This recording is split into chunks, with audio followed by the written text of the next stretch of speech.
અંકલેશ્વર તાલુકાના અંદાળા ગામ ખાતે આવેલી પ્રાથમિક કુમાર અને કન્યા શાળામાં કન્યા કેળવણી મહોત્સવ અને શાળા પ્રવેશ ઉત્સવ કાર્યક્રમ ઉત્સાહભેર યોજાયો હતો।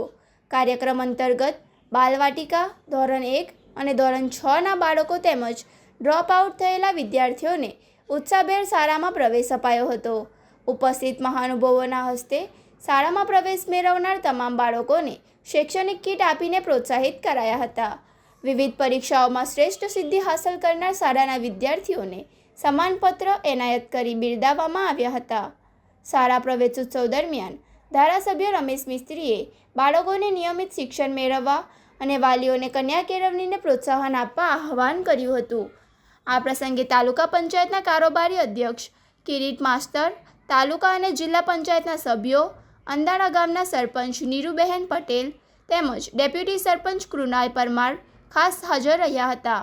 કાર્યક્રમને સફળ બનાવવા માટે કન્યા શાળાના આચાર્ય રાજેશ્રીબહેન પટેલ, કુમાર શાળાના આચાર્ય જાગૃતિબેન પટેલ સહિત સમગ્ર શિક્ષક સ્ટાફ અને વાલીઓએ ભારે જહેમત ઉઠાવી હતી। આજે અંકલેશ્વર તાલુકાના અંદાળા ગામે પ્રગતિનો પ્રવેશ ઉત્સવ કાર્યક્રમ યોજાયો છે।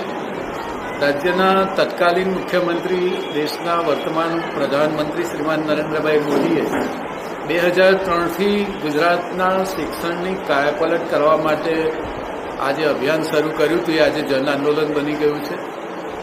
તમામ સામાજિક આગેવાનો, નિવૃત્ત શિક્ષણ વિભાગના આગેવાનો, સામાજિક આગેવાનોની હાજરીમાં અમારા તમામ શિક્ષક ભાઈઓ બહેનોના પ્રયાસોથી જે પ્રકારે પ્રાઇમરી શિક્ષણ એ આપણે 0 ડ્રોપ આઉટ સુધી લઈ જવા માટેની જે મહેનત છે આપણી, એમાં આપણને અસરકારક પરિણામ દેખાઈ રહ્યું છે। પ્રાથમિક શિક્ષણની ગુણવત્તા પણ આપણે વધારી રહ્યા છીએ। સાથે સાથે પ્રવેશ ઉત્સવની સાથે ગુણોત્સવને જોડીને ગુજરાતના શિક્ષણ વિભાગે તમામ પોતાનું મૂલ્યાંકન કરી શકે એ પ્રકારની વ્યવસ્થાઓ ઊભી કરવામાં આવી છે।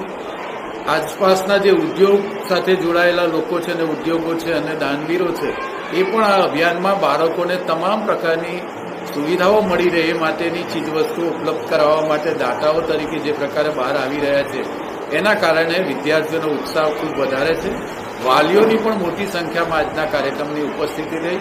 કુલ મળીને સામાન્ય નાગરિક ભાઈઓ બહેનો આજે પ્રાઇમરી શિક્ષણમાં તમામ બાળકો જે પ્રકારે પ્રવેશ લઈ રહ્યા છે, એના કારણે દેશના પ્રધાનમંત્રી નરેન્દ્રભાઈ મોદીને પોતે જે પ્રકારે આશીર્વાદ વરસાવી રહ્યા છે અને એમનો આભાર પણ વ્યક્ત કરી રહ્યા છે।